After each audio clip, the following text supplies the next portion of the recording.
राजा हरिश्चन्द्र कस्ता थिए भन्नुहुन्छ भनेदेखि केही धर्म कर्म गरेर बसेका राजा थिए। समय बित्दै बित्दै गयो, उनलाई सन्तान भएनन्। राजा रानीलाई नै दुःख लागेको छ सन्तान छैन भनेर। शैव्या थिइन् पत्नी, दुवैजना बसेका छन्, सन्तान प्राप्ति भएन। अनेक कोशिश गरे, अनेक यज्ञ यागादि गरे, तर सन्तान भएनन्। सन्तान नभइसकेपछि राजा हरिश्चन्द्रले एक दिन विचार गरेछन्, के गर्दा चाहिँ हुन्छ। वरुणदेवलाई भाकल गरेछन्। वरुणदेव मलाई सन्तान दिनु पर्यो भनेर उपासना गरे। वरुणदेवले प्रकट भएर भन्नुभयो, बाबु सन्तान दिए भने के गर्छौ? म दिन तयार सन्तान तिमीलाई, तिमीलाई छोरो दिन तयार, मलाई के दिन्छौ भनेको। आत्तिएर खुसियालीमा उनले भनिहालेछन्, प्रभु हजुरले मलाई सन्तान दिनुभयो भने त्यही छोराको बलि दिउँला, म छोरो दिउँला हजुरलाई। अब यता लौ हुन्छ भनेर छक्क परे। के भने मैले, के भने, छक्क परे। यता छोरो जन्मियो। छोरो जन्मिने बित्तिकै राजा हरिश्चन्द्रका दरबारमा वरुणदेव आइपुग्नुभयो। ए हरिश्चन्द्र, तिमीले छोरो दिन्छु भनेको थियो। अब छक्क परे, के भन्ने हो? भर्खर जन्मिएको छोरालाई बलि दिन्छु भन्न त सक्दैन। अब के गरौँ त? उनले विचार गरे, भने हे प्रभु, हे देवता, हजुरलाई म छोरो चाहिँ दिन्छु, तर मैले सुनेको छु नामाकरण नगरेको पशुको बलि दिन हुँदैन। के नामले दिने? संकल्प गर्दा पनि के नामले गर्ने?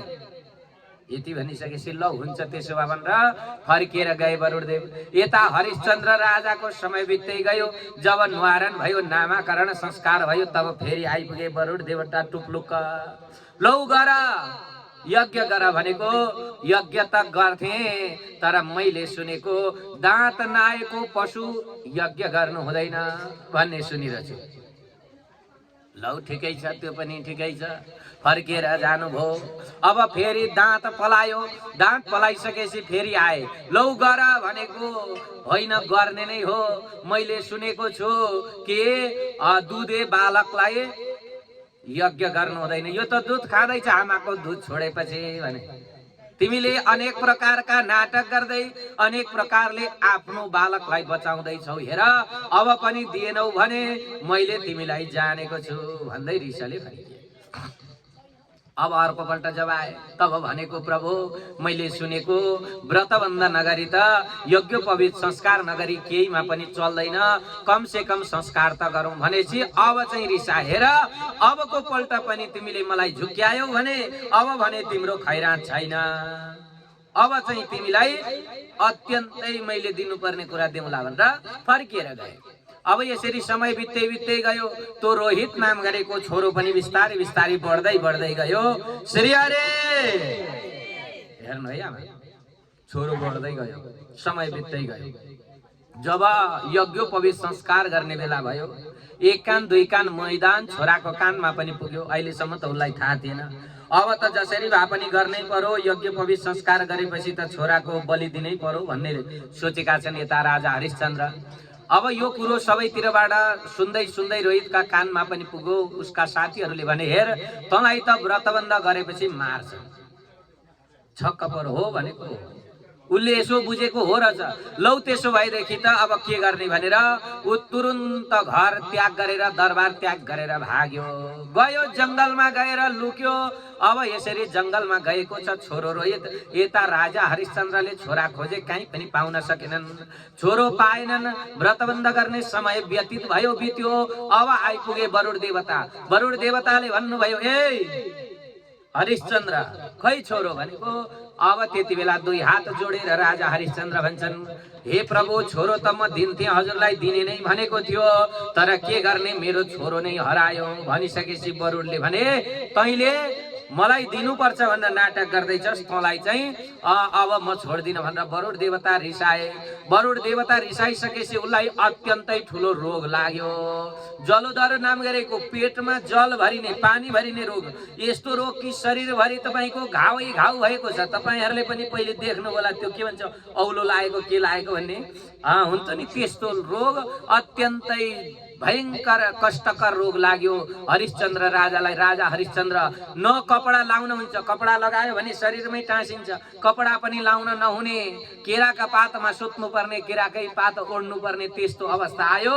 अब समय बित्दै बित्दै गयो, सबै भत्भती पोल्छ, जिउ पोलेको छ, रुएका छन् बार बार। राजा हरिश्चन्द्र यतापट्टि छोरो जंगलमा थाहा पायो कि बुबालाई रोग लागेको छ भन्ने कुरो थाहा पाएर छोरो आउने विचार गर्यो। नारदजीले रोकिदिनु, हेर बाबु त किन जान्छस् त्यस्ता स्वार्थी भए ठाउँमा, तेरा बा त धेरै स्वार्थी छ, त जाने बित्तिकै तँलाई मार्छन्, किन भन्दा आफ्नो रोग ठिक पार्न तँलाई मार्छन्, यसैले नजा भनेपछि ऊ आएन फर्केर।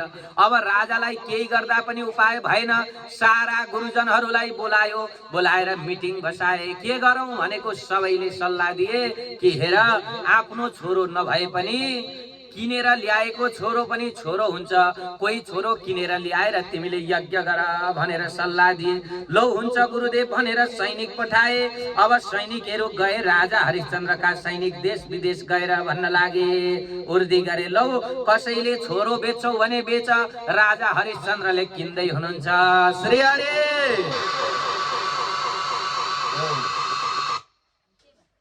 कसैले छोरो बेच्छौ भने पनि बेच, राजा हरिश्चन्द्रले किन्दै हुनुहुन्छ भनेर भनिसकेपछि अब छोरो बेच्नेवाला त कोही पनि भेटिएन हैन। छोरो कसले बेच्ने? श्री कृष्णचन्द्र भगवानको। हेर्नु है मेरी आमा, अब छोरो बेच्छौ भने पनि बेच भनेर सबैतिर उर्दी गरे, अनेक क्षेत्रमा गएर उर्दी गरे। कसैले के भने, कसैले के भने, कसैले छोरो दिएनन्। सबैतिर प्रश्न भनिदिनु भनेको थियो। अब के भन्नु भनेको थियो भन्दाखेरि छोरो जसले दिन्छ त्यसलाई भनिदिनु कि तिमीहरूको छोरो लगेर बलि दिने हो, मार्ने हो, जति माग्छन् पैसा त्यति दिनु भनेर राजाले पठाएको थियो। सबैतिर पठाए तर कहीँ कसैले पनि मार्न लाने भनेपछि छोरो बेचेनन्। घुम्दै घुम्दै राजा हरिश्चन्द्रका सेनाहरू घुम्दै घुम्दै जाँदै थिए। अब एक ठाउँबाट अर्को ठाउँ, अर्को ठाउँबाट अर्को ठाउँ गए, कहीँ भेटेनन्। एकजना ब्राह्मणका घरमा पुगे, दरिद्री ब्राह्मण थियो, ब्राह्मणका घरमा पुगे।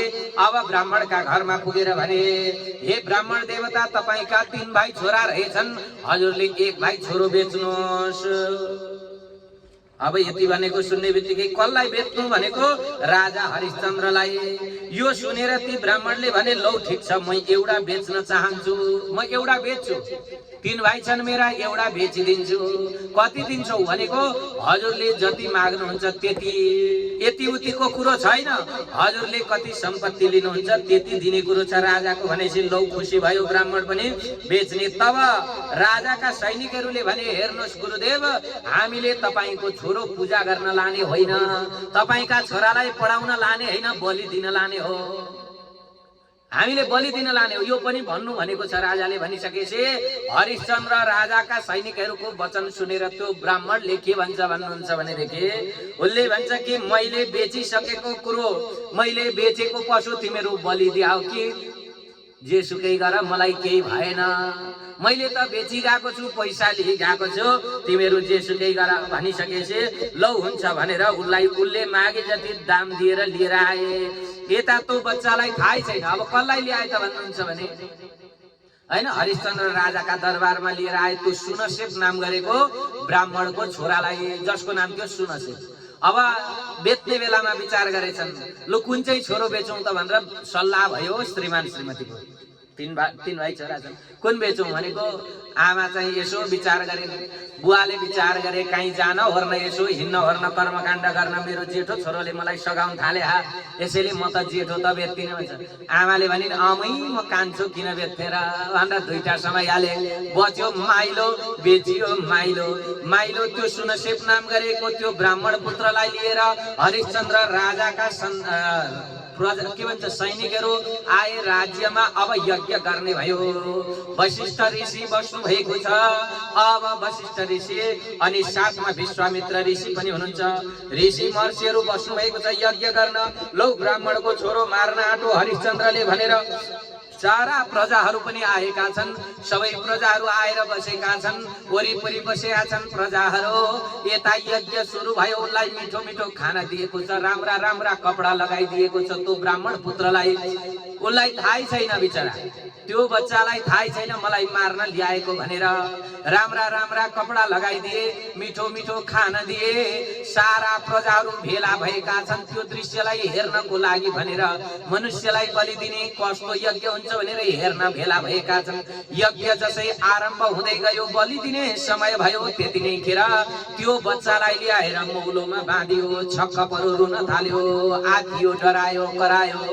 अब यति बेला त्यो बच्चा कराउन लाग्यो, के गर्न आँटेका भने अहिलेसम्म थाहा थिएन, तब थाहा पायो कि मलाई त बलि दिन लागेका रहेछन्, मेरो त शिर छेदन गर्न लागेका छन्, मलाई मार्न आँटेका भन्ने थाहा पाएर त्यो बच्चो रुन थाल्यो, सारो सारो कराउन थाल्यो।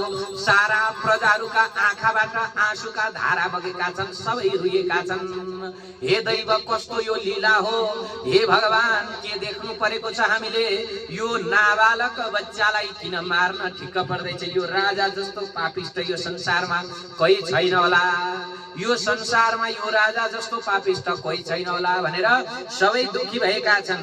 अब यसरी के गरे त भन्नुहुन्छ भनेदेखि सबैका आँखाबाट आँसु बगेका छन्। त्यो बच्चो पनि रुन्छ, हा दैव, आज मैले कस्तो कष्ट भोग्नु पर्यो, आज मेरा अगाडि अब मार्ने बेला भयो। हतियार बोकेको हतियारधारी अगाडि आइरहेछ, हातमा कत्ति बोकेको छ, घाँटीमा वर्षाउन लागेको छ। त्यति नै बेला रुँदै रुँदै भन्छ, अब हातमा कत्ति बोकिया छ त्यो चाण्डालले मार्न भनेर ठिक्क परेको छ। अब यो देखेर त्यो बच्चो त्यो सुनसेप हुन्छ, सारो सारो, अरे सभासदहरू हो, मलाई बचाओ, यहाँ यत्रा जाना छौ, कसैको मनमा दया छैन, म एउटा बालक मर्न लागेका बेला तिमीहरू सबैजना हेरेर खुसियाल भइरहेका छौ। यसरी रुएको देखेर त्यो बिचरा चाण्डालको हातबाट कत्ति खुसियो, झर्यो। उसले राजासँग बिन्ती गर्यो, महाराज, म त मार्न सक्दिन, मैले यो बच्चामा मेरो छोराको रूप देखे, आफ्नो छोरो जस्तो, बरु मलाई कुनै सजाय दिनु छ भने दिनुहोस् राजा, म यो बच्चालाई मार्न सक्दिन भनेर चाण्डाल पर सर्यो। यो देखिसकेपछि राजाले उर्दी लगाए, तुरुन्तै त्यो सभामा जो कोही पनि त्यस बीचमा कसैले मार्न सक्छ भने, कोही त्यस्तो मार्ने कसाई छ भने आओ अगाडि भनेर उर्दी लगायो। यो चाण्डाललाई जति रुपियाँ दिइन्थ्यो त्यसको डबल, तेर्बल, चौबल जति माग्छौ त्यति दिने, तर यो पशुको शिर छेदन गर भनेर उर्दी भयो। त्यो बीचमा सबैजना मुखामुख गर्न लागे, कसैले पनि गएर त्यो बच्चाको शिर छेदन गर्न सकेनन्। यसै बीचमा के भयो त भन्नुहुन्छ भने बीचबाट एउटा हात उठ्यो, महाराज, म गर्छु, तर मलाई 100 सुनका सिक्का दिनु पर्दछ भनेर माथिबाट करायो। लौ आऊ, 100 होइन, तिमीलाई 200 दिउँला। यो सुनेर थपक्क आयो, आएर 200 सुनका सिक्का पायो, गोजीमा राखेर कत्ति हातमा बोकेर मार्न ठिक्क पर्यो। जसै त्यो बालकले ऊ फर्केर हेरेको त अरू कोही नभएर आफ्नै जन्म दिने पिता रहेछ। तब त झन् व्याकुल भएर रुन लाग्यो, हे पिता, यदि तिमीले मलाई मार्नै थियो भने जन्मिने बित्तिकै घाँटी घोटेर किन मारेनौ? घाँटी निचोरेर मार्थ्यौ होला, आज यो अवस्था ल्याएर किन मार्दैछौ? कति निष्ठुर भएका तिम्रा यी हातहरू, ती हातहरू किन कामिरहेका छैनौ पिताजी? जुन हातले मलाई भोजन गरायो, जुन हातले रातभरिसम्म बिरामी हुँदा काखमा लिएर शिरमा सुमसुम्याउँथ्यो, आज त्यही हात मलाई काट्नको लागि भनेर अगाडि बढिरहेको छ। धिक्कार छ तिमीलाई, तिम्रो यो हातहरूलाई उभेलै तिमीले मलाई मारेका भए हुन्थ्यो भनेर व्याकुल भएर रुएको छ बिचरा। अरूले मारे त हुन्थ्यो, आज मेरै पिताजी मलाई मार्न आए भनेर रुएको छ, व्याकुल भएर रुएको छ। त सुनसेव सबैका आँखाबाट आँसु आएको छ। धिक्कार छ यसका बुवालाई, जसले जन्मायो आफ्नै छोरालाई पैसाको लोभमा मार्दैछ भनेर सबैजना रुएका छन्। सारा समाज आज रुएको छ, सबैका आँखाबाट आँसु आएका छन्। सुनसेव अत्यन्त व्याकुल भएर रुएको छ, मलाई मार्छौ नै भने अरू कसैका हातबाट मार। यिनै पिताजी जुन हातले खाना खाए, जुन हातका जसका अम्ला समातेर हिँडेको थिए, त्यो हातले मारेको मलाई सह्य हुँदैन भनेर व्याकुल भएर रुएको छ त सुनसेव। अब यसरी यो सुनसेव हुँदाखेरि सारा समाज व्याकुल भएको छ। यता विश्वामित्र ऋषिलाई दया लाग्यो, विश्वामित्र ऋषिका आँखाबाट आँसु आएका छन्। बरबरी आँसु खसाउँदै विश्वामित्र ऋषि उठेर अगाडि आउनुभयो। सुनसेवका सन्निधिमा छेउमा आएर उहाँले कानमा एउटा मन्त्र दिनुहुन्छ। जब कानमा मन्त्र दिनुभयो त्यो मन्त्र छिटो छिटो पढ्न लाग्यो। वरुण देवता प्रसन्न हुनुभयो। जसै वरुण देवता प्रसन्न हुनुभयो, अब वरुण देवता प्रसन्न भएर भन्नुहुन्छ, हेर तिमीले यो यज्ञ छोडिदेऊ, यो यज्ञ नगर, यो यज्ञबाट म प्रसन्न भएँ भनेर भनिसकेपछि अब त्यो सुनसेपलाई छोडियो। वरुण देवता खुसी हुनुभयो, यज्ञ पूर्ण भयो, सुनसेपको बलि भएन। नभइसकेपछि सुनसेपले भन्यो म कता जाउँ। सबै मुखामुख गर्न लागे। अब सभासदहरूलाई बोलाएर भने मेरा पिताजीले मलाई पैसाको लागि बेचे, म पिताजीका घर जान सक्दिनँ। राजाले पनि छोरो बनाएर किनेका थिए तर मार्न किनेका थिए। उनको कार्य सिद्धि भयो, राजाको छोरो पनि भइन, म अब कसको छोरो हुँ भनेर उनले यसरी सोधिसकेपछि सबैजना विचार गर्न लागे। यसै बीचमा अब कसको छोरो हुँ त म भनेर यस्ता प्रकारले सबैलाई सोध्दा कसैले पनि मुखामुख गरिरहेका छन्, यसैको भनेर भन्न सकेनन्। यही बीचमा अब जसले बचाएको थियो उसैको छोरो हुन्छ भनेर लिएर आउनुभयो। गुरुदेवले लिएर आउनुहुन्छ। श्री हरि यसरी गुरुदेवले लिएर आउनुभयो। आइसकेपछि उहाँका 100 भाइ छोरा थिए। 100 भाइ छोराला मध्ये लौ तिमीहरूको दाजु यो जेठो भनेर भन्दाखेरि 50 भाइले चाहिँ हट हामी स्वीकार गर्दिनौँ भने उनीहरूलाई श्राप दिनुभयो, जाओ म्लेच्छा भव दुर्जनः, म्लेच्छ भइजाओ भनेर, वेद विरोधी हो भनेर श्राप दिनुभयो विश्वामित्र ऋषिले। विश्वामित्र ऋषिका 50 भाइ र यो 1 भाइ गरेर 51 भाइ छोराहरू विश्वामित्र ऋषिका अनुयायी भाइ भन्ने कथा प्रसङ्ग अगाडि आउँछ। यो धेरै लामो प्रसङ्ग छ। यसलाई अब अहिले यति नै भनौँ किनभने यो प्रसङ्ग अत्यन्तै लामो छ। अब यतापट्टि गएर के हुन्छ त भन्नुहुन्छ भने अब छोराले थाहा पायो बुबाको रोग ठिक भयो भन्ने थाहा पाएर रोहित फर्केर आउँछन्। रोहित आइसकेपछि अब यता हरिश्चन्द्र राजा राज्य गरेका छन्। विश्वामित्र ऋषिलाई रिस उठिया छ किनभने यो चाहिँ यो जति फटा यो हरिश्चन्द्र जति फटा कोही छैन भन्ने विश्वामित्र ऋषिलाई लागेको छ। विश्वामित्र ऋषि एक दिन उहाँ यो हरिश्चन्द्रको चाहिँ देखेर शक्तिलाई देखेर उहाँलाई रिस उठ्छ। तब उहाँ चाहिँ एउटा बँदेल भएर आएर चाहिँ उसको बगैँचाहरू नष्ट गर्नुहुन्छ। अनि नष्ट गरिसकेपछि खेद्दै खेद्दै जाँदा जङ्गलमा दिग्भ्रमित हुन्छन्, बाटो बिर्सिन्छन्। अब यसरी बाटो बिर्सिसकेपछि ऋषिका आश्रममा पुग्छौँ। ऋषिका आश्रममा पुगेपछि ऋषिले यज्ञ गराउनुहुन्छ। यज्ञ गराउँदाखेरि सारा उसको सम्पत्ति ऐश्वर्य जति पनि छ सबै थोक दानमा दिन्छन्। सङ्कल्पमा दानमा दिइसकेपछि अब दानको प्रतिष्ठा भन्ने हुन्छ। हेर्नुहोस् श्री हरि हेर्नु है, एउटा हजुरहरूले जान्नुपर्ने कुरो के छ भने आमा हामी दानको प्रतिष्ठा गर्दा के गर्छौँ? गाईको प्रतिष्ठा गरौँ भन्दाखेरि एउटा ढक्की पैसो लिएर गर्छौँ हैन। गाईको प्रतिष्ठा गर्नु न भन्यो भने पुच्छर समायो गाईको अनि प्रतिष्ठा गर्छ ढक्की पैसाको। प्रतिष्ठा भनेको जहिले पनि दशांश गर्नुपर्छ। दशांश भनेको 10% हुनुपर्छ प्रतिष्ठा। आज उनले सारा चीजहरू दानमा दिए, यसको प्रतिष्ठा गर्छु भनेर भन्दाखेरि प्रतिष्ठा गर्ने बेलामा केही पनि छैन। दानको प्रतिष्ठा गर्ने बेलामा केही पनि छैन, दशांश गर्नुपर्छ। जेसुकै दान दिए पनि त्यसको प्रतिष्ठा दशांश हुन्छ। प्रतिष्ठा गर्ने हुँदा एउटा यसो गरेर ढक्की पैसा लिएर प्रतिष्ठा गरेको प्रतिष्ठा हुँदैन, त्यो प्रतिष्ठा भएन हैन। तपाईले 1000 रुपैयाँको गाई दान गर्नुभयो भने 100 रुपैयाँको प्रतिष्ठा गर्नुपर्छ। दशांश प्रतिष्ठा हुनुपर्छ। जेसुकै गर्दा पनि दक्षिणा दिँदा पनि दक्षिणाको प्रतिष्ठा भनौँ भने यसो ढ्याकी पैसा हल्लायो त्यो के भन्छ उतो उसमा पाथीमा अनि यसो यसो गरेर हैन, त्यसरी प्रतिष्ठा हुँदैन। हजुरहरूले बुझ्ने कुरो है यो चाहिँ। श्री हरि अब यस्ता प्रकारले अब प्रतिष्ठा गर भन्दा केही पनि भएन। उनले राज्य छोडे, ब्राह्मणलाई राज्य दिएर जङ्गलमा गए। अनि त्यो बनारसका काशीका ती गल्ली गल्लीमा अत्यन्तै धेरै दुःख पाए। अन्तिममा गएर उनले आफ्नी पत्नीलाई बेचे, छोरो बेचे, आफै बेचिए। चाण्डालले लगेर किनेर लग्यो, उनलाई अत्यन्तै धेरै दुःख दियो। पछि छोरो ब्राह्मणका घरमा लगेको थियो, छोरो खेल्न जाँदा उसको मृत्यु भयो। छोराको मृत्यु भइसकेपछि अब पत्नीलाई पनि त्यहाँको त्यो घर मालिकनीले जान दिन्न, आफ्नो छोरो मरेको छ हेर्न जान दिन्न, मध्यराति जा भनेर पठाए। अब मालिकनीले पठाइसकेपछि गएर छोरो काखमा राखेर रोइरहेकी छन्, केही गर्दा भएन। अब यसलाई चाहिँ गाउँका मान्छे भेला भएर यो त बच्चा खानेवाली रहेछ भनेर लगेर चाण्डाललाई जिम्मा लाए। अनि त्यो पछाडि चाण्डाल भएर बसेका हरिश्चन्द्रसँग शैव्यको भेट हुन्छ, पुनर्मिलन हुन्छ भन्ने दिव्य कथा, लामो कथा छ। हेर्नु, यो भागवतमा त एकै अध्यायमा छ, देवी भागवतमा 14 अध्यायमा छ। यो अत्यन्तै सुन्दर कथा, राजा हरिश्चन्द्रको कथा पनि हजुरहरूले श्रवण गर्नुभयो। बल भक्तवत्सल भगवानको अगाडि राजा सगरको कथा रहेको छ।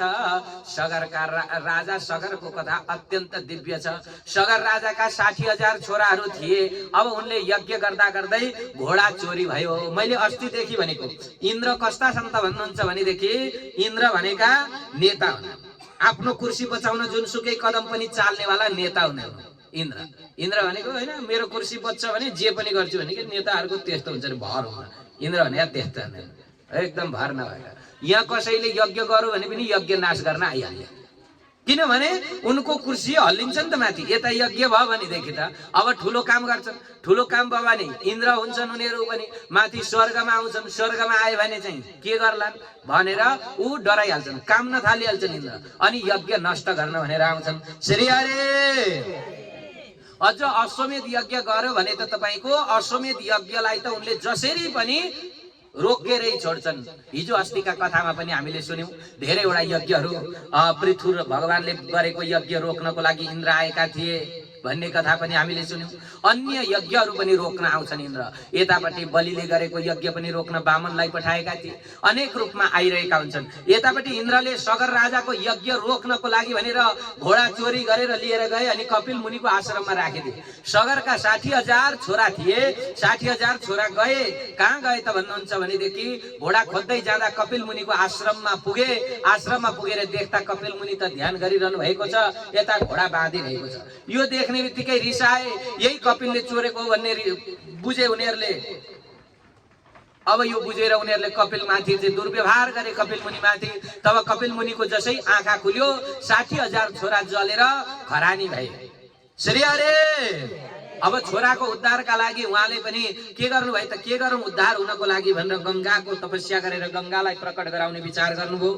तपस्या गर्दै जाने क्रममा तेस्रो पिढीसम्म बित्यो। तब भगीरथ राजाले प्रकट गराउनुहुन्छ गंगालाई। गंगा प्रसन्न हुनुहुन्छ। भगीरथ राजाले ल्याएको भएकाले उनको नाम भागीरथी भयो। गंगालाई लिएर भगीरथ राजा अगाडि जाँदै हुनुहुन्थ्यो। भगवान शिवको जटामा गंगा झर्नुभयो। भगवान शिवको जटामा नै हराउनु भयो। फेरि शिवलाई प्रसन्न गराइसकेपछि शिवको जटाबाट गंगा पृथ्वीमा आइन्। जसै पृथ्वीमा आइन्, अगाडि अगाडि भगीरथ राजा आफ्नो रथ लिएर गइरहेका छन्। पिछाडी पिछाडी के गरे त भन्दा गंगा बग्दै बग्दै आउँदैछन्। राजाले बाटो देखाउँदै अगाडि गए। आफ्ना पितृहरूको पूर्वजहरूको त्यो मरेर त्यो के भन्छ खरानी भएको ठाउँमा पुर्याउन भनेर गएका थिए। जाँदा जाँदै बाटामा जन्हु नाम गरेका ऋषिको आश्रम आएछ। ती जन्हु नाम गरेका ऋषिको आश्रम गंगाले बगाइन्। जन्हु ऋषिलाई रिस उठ्यो, तुरुन्त उनले चाहिँ अञ्जुलीमा थापेर गंगालाई पिदिए। फर्किएर हेर्छन् राजा छैन, गंगा त सुकी छन्, कहीँ छैन बाटामा। लौ के भयो भनेको जन्हु ऋषिले भने मैले पिदिएँ। फेरि जन्हु ऋषिलाई प्रसन्न गराएर जन्हु ऋषिले अनि उनलाई चाहिँ उकेलेर बाहिर निकालेको भएकाले गंगालाई जाह्नवी पनि भनिन्छ। भगीरथ राजाले ल्याएको भएकाले भागीरथी भनियो। लगेर सगर राजाका 60,000 छोरालाई उद्धार गरेको कथा प्रसंग यस अध्यायबाट। बोल भक्तवत्सल भगवानको, लक्ष्मी नारायण भगवानको भगीरथको चरित्र छ। अगाडि गएर सौदासको चरित्र आउँछ। यस्तै गरी यही सूर्य वंशमा भगवान श्री रामचन्द्रले पनि अवतार ग्रहण गर्नुभयो। भगवान श्री रामचन्द्रको अत्यन्त सुन्दर प्रसंग रहेको छ। रघुवंश, रघुवंशमा राजा दिलीपबाट यस्तै हुँदै हुँदै रघु अज आदि हुँदै हुँदै आउनुभयो। कहाँ त भन्दा दशरथसम्म। राजा दशरथ अत्यन्त धर्मनिष्ठ भएका राजा। वशिष्ठ ऋषिले यज्ञ यागादि गराएर बसिरहनु भएको छ। समय बित्दै बित्दै गयो। राजा दशरथका दरबारमा समय व्यतीत हुँदै हुँदै गयो। राजा दशरथले के गर्नुभयो त भन्नुहुन्छ भने दरबारमा बस्नुहुन्छ। यति धेरै प्रजाको काम गर्ने, यति धेरै दरबारमा बस्नुहुन्थ्यो कि उहाँलाई श्री हरे हेर्नु है माइलियामा यस्तो प्रजाका काममा निपुण भएर लाग्नु भएको थियो कि उहाँलाई ज्ञानै भएन कि मेरा सन्तान छैनन् भनेर, ज्ञान भएन, सन्तान छैनन् भनेर ज्ञान भएन। यसै समय बित्दै बित्दै जाँदै थियो। एक दिन वशिष्ठ ऋषिले मौका पाएर उसलाई देखाइदिनु। यज्ञमा बसिरहेका बेलामा, सभामा बसिरहेको बेलामा, श्री हरे सुन्नु न, सभामा बसिरहेको बेला के भएछ भन्नुहुन्छ भने यता वशिष्ठ ऋषिकी पत्नी आफ्नो छोरो बोकेर बसिरहनु भएको थियो। छोरो रुयो अरे कि सारो सारो रुयो छोरो। अब सारो रुने बित्तिकै होइन के भयो गुरुदेव, किन रुन्छ, गुरुपुत्र किन रुनुहुन्छ भनेर सोधे राजा दशरथ।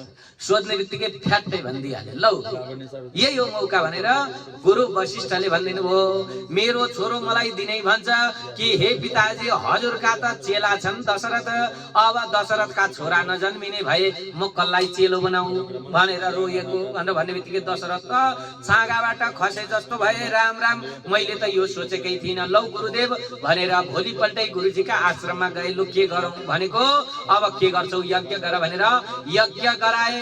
यज्ञबाट त्यहाँ चाहिँ प्रसादी प्राप्त भयो, तिनटी पत्नीहरूलाई बाँडेर दिए। यसरी त्यो प्रसादी प्राप्त गरेर त्यहाँबाट गर्व रह्यो। गर्व रहिसकेपछि भगवान साक्षात भगवान श्री हरि दशरथका घरमा प्रकट हुनुभयो। राम लक्ष्मण भरत शत्रुघ्न गरेर भगवान प्रकट हुनुभएको छ। चतुर्व्यूहका रूपमा भगवान आउनुभयो। राम भरत लक्ष्मण शत्रुघ्न गरेर यसरी 4 जना भगवानका घरमा 4 भाइ छोरा जन्मिए दशरथका घरमा। दशरथ खुसी भएका छन्।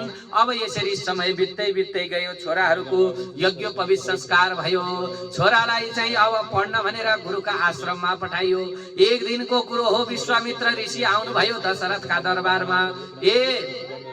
विश्वामित्र ऋषि आउनुहुन्छ, भन्नुहुन्छ हे राजा तिम्रा छोरा मलाई देऊ। राम लिन आएको। किन आउनु भएको भनेको, म राम लिन आएको। किन भनेको जंगलमा मैले यज्ञ गर्दाखेरि राक्षसले साह्रै दुःख दिन्छ, यसैले राक्षसको उद्धार गर्नको लागि लिन आएको। राक्षस मार्छ तिम्रा छोराले भनेर लिन आएको भनिसकेपछि यो सुन्ने बित्तिकै दशरथ भन्छन्, राम राम मेरो बालक छोरो हो, होइन भर्खर 15 वर्ष लागेको छोरो छ, 16 वर्षको छोरो। मैले कसरी दिने यो बालक छोरालाई भनेको, चिन्ता नगर म लिएर जान्छु।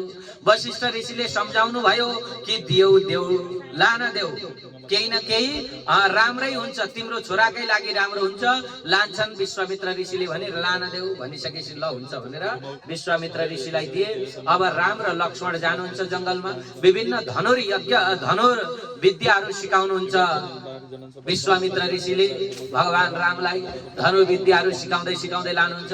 अलि पर बाटामा जाँदा जाँदै के देख्नु भन्नुहुन्छ भने एउटा चाहिँ हड्डीको पर्वत देख्नुभयो। यो के हो भनेको ऋषिहरूको हड्डीको पर्वत हो। कसरी यस्तो भयो भनेको यहाँ नजिकै एउटा ताटका नाम गरेकी राक्षसी बस्थे। यो राक्षसीले ऋषिहरूलाई खाएर हड्डी यहाँ फाल्छ भनिसकेपछि उहाँले तुरुन्त धनुषको टंकार गर्नुभयो। ताटकालाई पनि एकै धनुषले उद्धार गरिदिनुहुन्छ। ताटकाका छोरा थिए सुबाहु र मरीच नाम गरेका। अब यी 2 भाइ युद्ध गर्न भनेर आए। मरीचलाई त एकै नै बल बाँडेन लिलयै एउटै बाणद्वारा उहाँले के गर्नुभयो त भन्दाखेरि वायव्य अस्त्र छोडेर उहाँलाई लङ्कामा लगेर पछाडिदिनु भयो मरीचलाई। पछि त आवश्यकता पर्छस् भनेर लङ्का पछाडिदिनु भयो। सुबाहुलाई एउटै बाणले सुबाहु प्रमुख कोण पकड एकै नै बाँडेन लिलयै सुदयामास। सुबाहु प्रमुख भएको त्यो राक्षसको गणलाई एउटै बाणले मारिदिनु भयो। यसरी मारेर त्यो यज्ञ मण्डप पनि निष्कण्टक बनाइदिनु भयो। समय बित्दै गयो। जनकपुरबाट राजा जनकको सन्देश आयो, जानकीको विवाहको सन्देश आयो। राम र लक्ष्मणलाई लिएर गुरु विश्वामित्र पनि जनकपुर जानुभयो। धनुर्यज्ञ भयो। धनुर्यज्ञमा भगवान श्री रामचन्द्रले धनुष उठाउनुहुन्छ। श्री हरे धनुष उठाउनु भयो। सीताले भगवान रामलाई वरमाला लगाइदिनुहुन्छ। बोल सीतारामचन्द्र भगवानको। यसरी वरमाला भयो। 4 भाइलाई बोलाइयो। 4 भाइको विवाह चाडी कन्यासँग हुन्छ। अब फर्केर आउनुभयो। भगवान रामलाई पिताजीले चाहिँ राज्य दिने विचारमा कैकेयीले अब उनले विचार गरिन् लौ हुँदैन, भरतलाई राज्य दिनुपर्छ, रामलाई वनवास भनिसकेपछि अब यही वियोगमा दशरथको मृत्यु हुन्छ। उता भगवान रामचन्द्र वनमा जानुभयो, 14 वर्ष वनमा बस्नुभयो। अब वनमा बस्दा अनेक राक्षसहरूको उद्धार गर्दै गर्दै भगवान रामचन्द्र वनमा बस्नु भएको छ। रावणले सीतालाई हरण गर्यो, त्यही अघिको जुन मारिच थियो, मारिच सुनको मृग भएर आयो, यता सीतालाई हरण गरेर रावणले लग्यो। भगवान रामचन्द्रले सुग्रीवसँग मित्रता गर्नुभयो, बालीलाई मार्नुभयो। अनि त्यहाँबाट रावण लङ्का पुग्नुहुन्छ, सेतु निर्माण गरेर लङ्का जानुभयो। लङ्कामा गएर सारा रावण सेनाहरू र रावणलाई मारेर विभीषणलाई लङ्काको राजा बनाएर पुनः आफ्नै जन्म घरमा फर्केर आउनुहुन्छ भगवान राम। भगवान राम फर्किने बेलामा लक्ष्मणलाई लोभ लागेछ लङ्काको। ए दाजु होइन, यतै बसौँ न, आए भरत राजा छँदैछ उहाँको, सुनै सुनको लङ्का छ यस्तो, यो सुनको लङ्कामा बसौँ न भन्दा अब राम भन्नुहुन्छ, हेर बाबु, अपि स्वर्णमयी लङ्का नमे लक्ष्मण रोचते, जननी जन्मभूमिश्च स्वर्गादपि गरीयसी। त्यति बेला भगवान राम भन्नुहुन्छ, हे लक्ष्मण, स्वर्णमय लङ्का छ, अपि भनेको निश्चय नै यो स्वर्णमय लङ्का हो, र पनि मलाई यो स्वर्णमय लङ्काले प्रसन्नता दिँदैन, मेरो जननी र जन्मभूमिले नै मलाई प्रसन्नता दिन्छ। यसैले जाउँ अयोध्या भनेर अयोध्या आउनुहुन्छ, राज्य गर्नुहुन्छ। सीता मातालाई त्याग गर्नुहुन्छ, एउटा धोबीको कुरा सुनेर सीता मातालाई त्याग गर्नुभयो। यता सीता माता वाल्मीकि ऋषिका आश्रममा बस्नुहुन्छ, लव र कुश जन्मिन्छन्। यता पछि फेरि सीतालाई फिर्ता लिएर आउनुहुन्छ, सीता जमिनमा भासिनुहुन्छ। अनि भगवान रामचन्द्र पनि स्वधाममा जानुभयो भन्ने कथा, भगवान रामचन्द्रको दिव्य कथा मैले हजुरहरूलाई सुनाएँ। श्री हरे होइन, भगवान रामचन्द्रको कथा कसलाई को थाहा छैन र? अब भगवान रामचन्द्रको कथा भन्न थाल्यो भने 9 दिनसम्म भनिरहँदा पनि सकिँदैन, त्यस्तो दिव्य कथा छ। मैले 5 मिनटमा सकेँ। अब यति भन्दै भन्दै अगाडि बढौँ। भगवान रामचन्द्रको यो दिव्य प्रसङ्गका साथमा अगाडि गएर इक्ष्वाकु वंशको कथा रहेको छ। अनि यस्तै गरी निमि वंश रहेको छ। अनि विदेह वंशको प्रसङ्ग पनि यो 9औं स्कन्धमा रहेको छ। अब अगाडि गएर चन्द्र वंशमा ध्रुवको जन्म हुन्छ, अत्यन्त सुन्दर समय रहेको छ। अनि इलाको प्रसङ्ग पनि अगाडि आउँछ, ध्रुवको जन्म, बुधको जन्म, इलाको प्रसङ्ग रहेको छ। अनि यस्तै गरी ऋचिक प्रसङ्ग छ, जमदग्नि ऋषिको अत्यन्त सुन्दर प्रसङ्ग यहाँ अगाडि आउँछ। जमदग्नि नाम गरेका ऋषि हुनुहुन्थ्यो। जमदग्नि ऋषि कस्तो भन्नुहुन्छ भनेदेखि नैष्टिक ऋषि हुनुहुन्थ्यो। उहाँका घरमा कामधेनु गाई थिइन्। कामधेनु गाई देखेर अब जमदग्नि ऋषिका त्यही राज्यमा भएको एउटा सहस्त्रार्जुनलाई चाहिँ लोभ लागेछ, कामधेनु गाई लिएर जाने विचार गर्यो। यतापट्टि एक दिनको कुरो हो, जमदग्नि ऋषिकी पत्नी श्री हरे सुन्नु न, जमदग्नि ऋषिकी पत्नी यसो पानी लिन जानुभएको थियो। उता नदीबाट आउँदै हुनुहुन्थ्यो। उहाँले के देख्नुभयो भन्नुहुन्छ भने केही कुलटा स्त्रीहरू पुरुषहरू देख्नुभयो। उहाँको मनमा भावना अलि दूषित भयो, भावना दूषित भयो। अब यसरी दूषित भइसकेपछि घर आउनुभयो। ऋषिले थाहा पाउनुभयो, 4 भाइ छोरा थिए उहाँका, जमदग्नि ऋषिको 4 भाइ छोरा थाहा पाउनुभयो। अब थाहा पाउने बित्तिकै उहाँले के गर्नुहुन्छ त भन्दाखेरि, दुष्ट, यसले त अत्यन्त दुष्ट कर्म गरे, यसको मनमा कुभाव आयो भन्ने सोचेर जमदग्नि ऋषिले आफ्ना छोरालाई, जेठो छोरालाई बोलाउनु भयो। ए बाबु, यता आइज, जेठो छोरालाई बोलाउनु हो। अब जेठो छोरालाई बोलाएर भन्नु, के हो हजुर पिताजी भन्नु, मेरो आज्ञा मान्छस् भनेको मान्छु पिताजी, त्यसो भए यो तेरी आमालाई मार्दे, हेर्नु है, मार्दे भनेको। अब यसरी मार्दे भन्ने बित्तिकै बिचरा उनले सकेनन्, थरथर कामेर पछाडि सरे। माइलालाई त्यसै गरेर बोलाउनु हो, माइला आयो मार्दे, मार्न सकेन।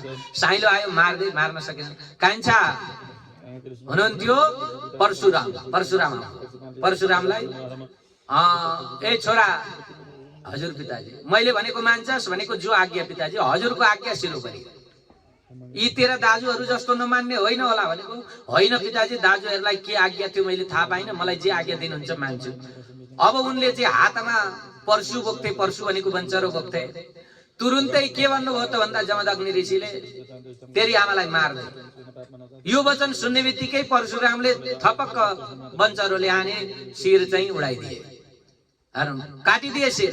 उनले केही सोच्दै सोचेनन्, पिताजीको आज्ञा भने शिर काटिदिए। जसै शिर काटिदिए शिर भुइँमा झर्यो। खुसी भए जमदग्नि ऋषि, वाह छोरो होस् त तँ जस्तो। एकै शब्दमा बुबाको आज्ञा मान्नेवाला, माग के वरदान माग्छस् भनेर भने।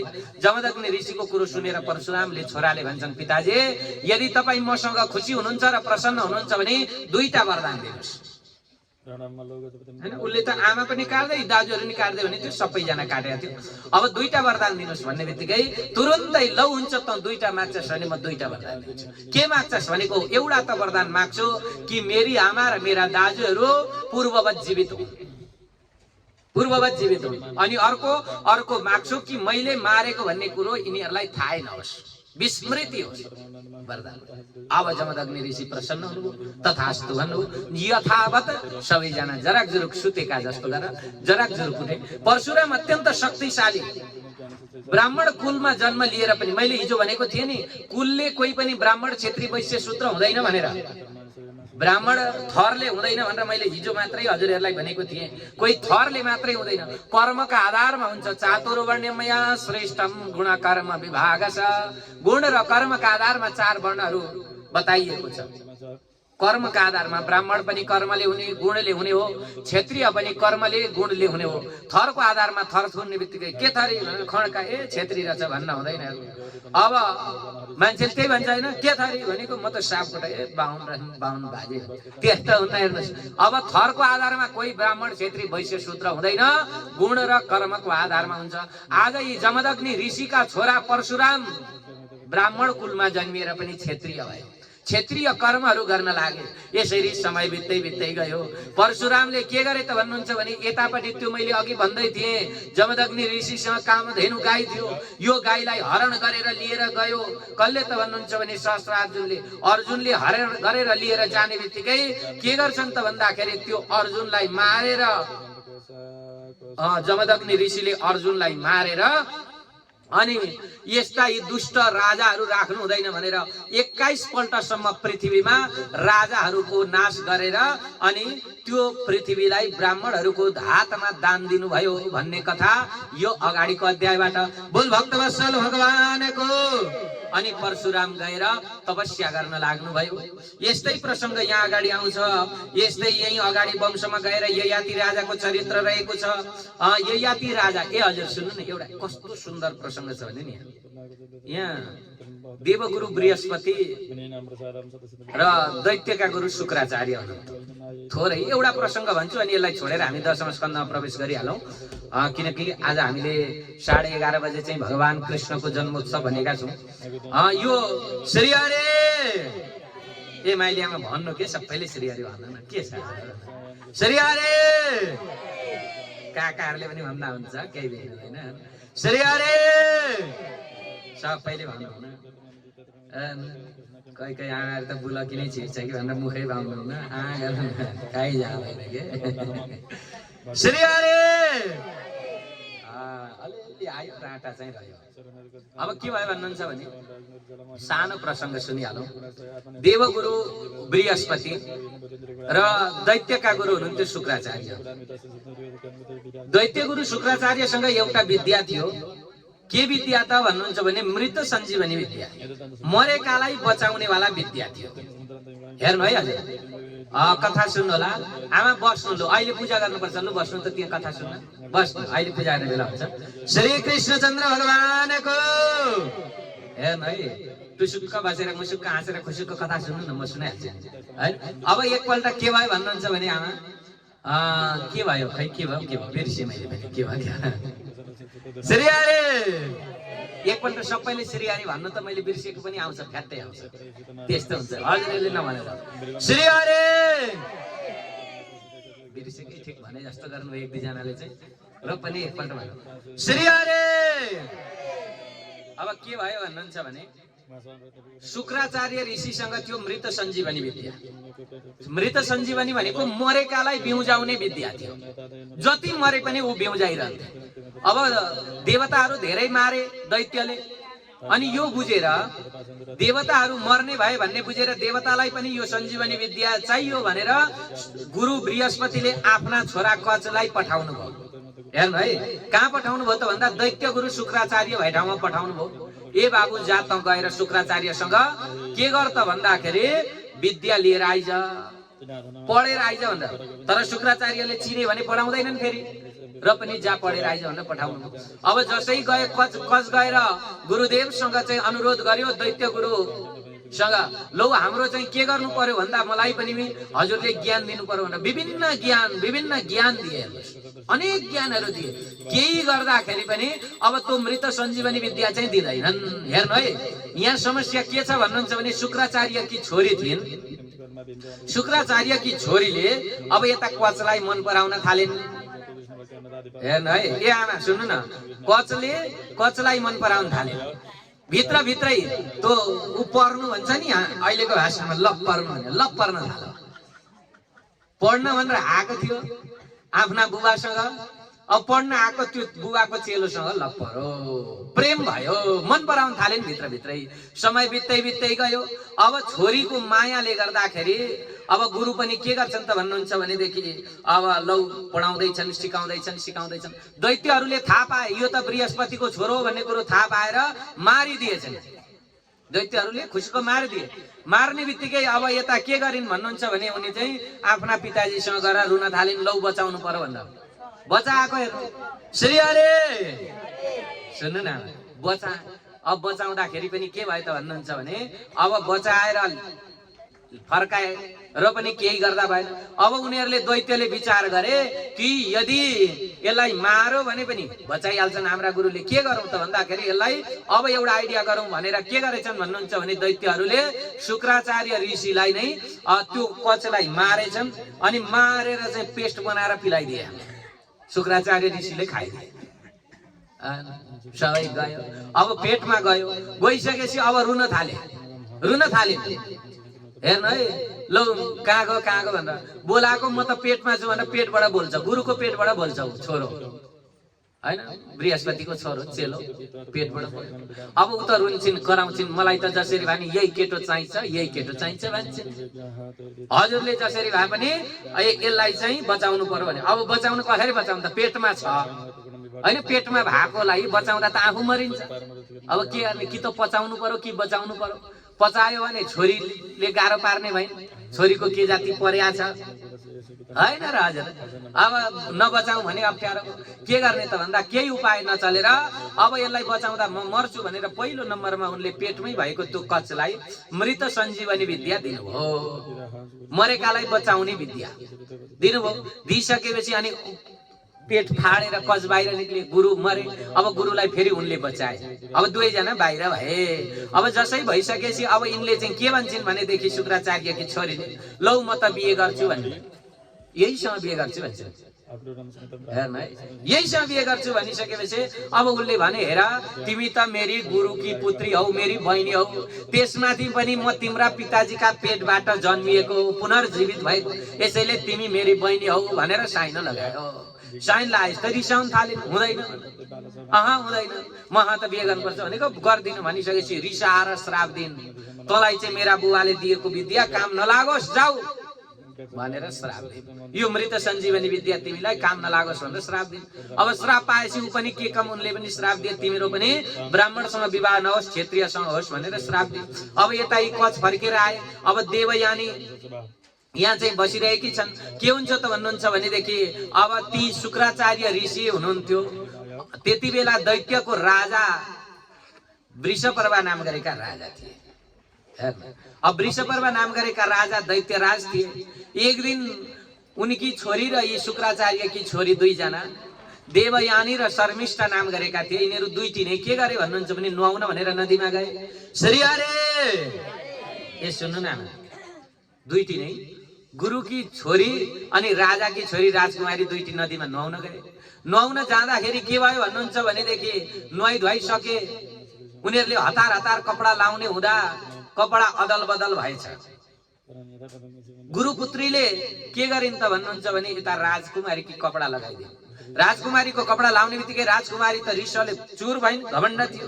ए मेरो कपडा लाउने, तँ चाहिँ मेरा राज्यमा बस्ने, तँ मागी खाने जोगीकी छोरी हैनस् भनेर के भनेर गाली गरे।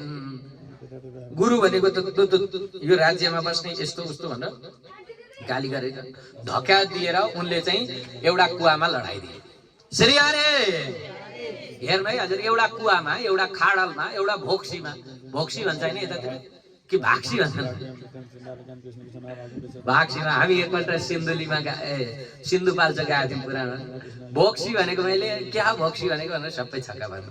अनि के भन्छन् भने त्यहाँका स्थानीयहरूले भने त भाक्सी भन्छन् भने त त्यस्तै भाक्सी सिन्धुपाल्चोकतिर भाक्सी अरे क्या। श्री कृष्णचन्द्र भगवानको हेर्नु त्यो भाक्सीमा ठेल्दिए। त्यो भोक्सीमा के गरेन भने अब ठेलेर ऊ राजकुमारी घर फर्किन्। अब रुएर बसेकी छन् हिनी, अब यी रुएर बसेकी छन्, गुरुकी छोरी रुएर बसेकी छन्। यता चाहिँ अब के भयो त भन्नुहुन्छ भनेदेखि समय बित्दै बित्दै गयो। ययाति नाम गरेका राजा आइपुगे। अनि ययाति राजाले यसो हेरे, त्यहाँ चाहिँ कोही रुइरहेछ भनेर उनले हात दिएर ताने निकाले।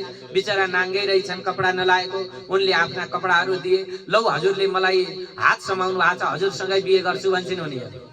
तिमी राजकुमार के भन्छ, तिमी चाहिँ ब्राह्मणकी छोरी, म क्षेत्रीय राजा भनेको होइन, मलाई श्राप मिलेको छ, ब्राह्मणसँग विवाह हुँदैन भनिसकेपछि लौ भनेर विवाह त गर्ने, तर अहिले होइन पछि गरौँला भनेर ऊ रुँदै बसिरहे। बेलुका अब गुरु छोरी घर आइन फर्केर भनेर गुरुले छोरी खोज्न जानुभयो। जाँदा खोलाका किनारमा रुएर बसेकी छ।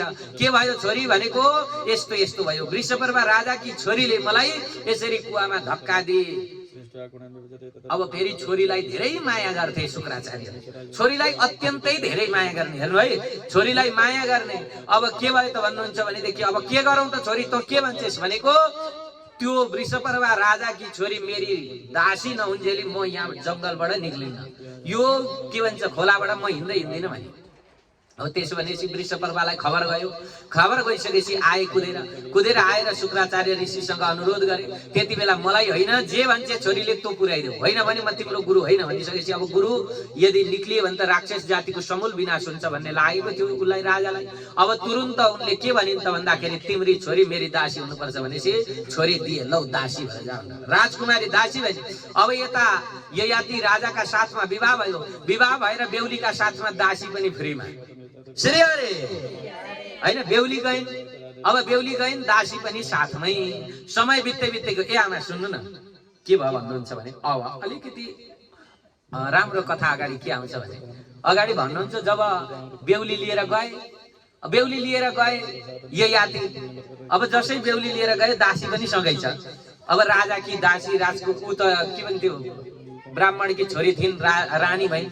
अर्की राजकुमारी चाहिँ दासी भइन्। अब म पनि राजकुमारी हो राजा, तपाईँ जस्तो राम्रो मान्छे मसँग बिहे गर्नु भनी चाहिँ राजकुमारले नि खुसुक त्यो दासीले पनि। अब त्यसो भनेपछि ल हुन्छ त भने, अब ऊ पनि के राम्री देखेपछि किन हुन्थ्यो र भने अर्कै भवनमा राखेका छन्, बसेका छन्। यता उसलाई थाहा थिएन के भनेको थियो भने मेरी छोरीको आँखामा आँसु देखेँ भने तिम्रो जान्दो गर्छु भनेको थियो शुक्राचार्य ऋषिले। हुन्छ हजुर भनिरहेको थियो। समय बित्दै बित्दै गयो। एक दिन के भएछ भन्नुहुन्छ भने दुई भाइ छोरा जन्मिए। रानीबाट दुई भाइ छोरा जन्मिए। रानी यसो बगैँचामा खेल्दै थिइन्, तीन भाइ उत्रै केटा बगैँचामा आइपुगे। तिमीहरू को हौ भनेको त उनीहरूले भने हामी त ययातिका छोरा भन्छन्। होइन को हो भनेको यसो बर्बाद भएछ। ल त्यो दासीबाट तीनटा छोरा जन्मिए।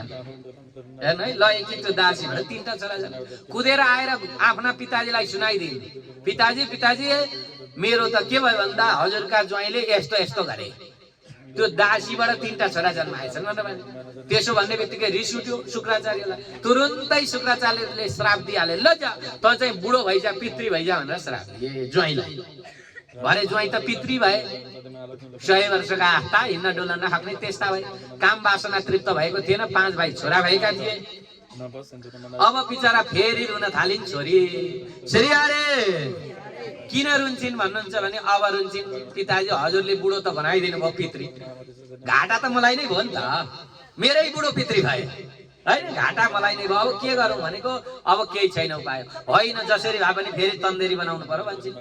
अब के गरौँ भनेको लौ तिम्रा छोराहरू 5 भाइ छोरा छन्, 5 भाइ मध्ये कसैले तिमीलाई आयु दिए भनेदेखि युवा हुनेछौ भनेर भन्दै। अब छोरालाई गर भने जेठो छोरालाई गर, लु मलाई चाहिँ आयु देऊ भनेको दिएन। किन दिने? आयु दिँदाखेरि के हुन्छ त भन्दा ऊ जवान हुने, छोरो पित्र हुन्थ्यो, यसैले म दिन्न भने कुनैले दिएन।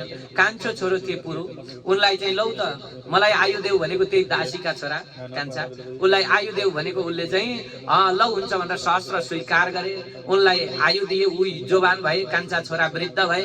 यसरी समय बित्दै बित्दै गयो। पछि धिक्कार होस् यो चाहिँ काम वासनामा फसेर मैले छोराको आयु लिएँ भनेर उनी फेरि छोराको आयु छोरालाई फिर्ता दिएर आफू जङ्गलमा गए भन्ने कथा यस अध्यायबाट।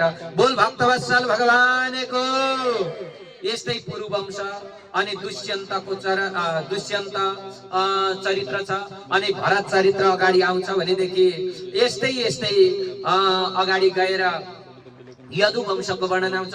यदुवंशमा भगवान श्री कृष्णचन्द्रको प्रकट हुनुहुन्छ भन्दै भन्दै यो चाहिँ यदुवंशको वर्णनका साथसाथमा 9 स्कन्धलाई पनि विश्राम गरेर हामी एकछिन 10औं स्कन्धमा प्रवेश गरौँ। बोल भक्तवत्सल भगवानको, श्री कृष्णचन्द्र भगवानको, लक्ष्मी नारायण भगवानको, राष्ट्रदेव पशुपतिनाथ भगवानको।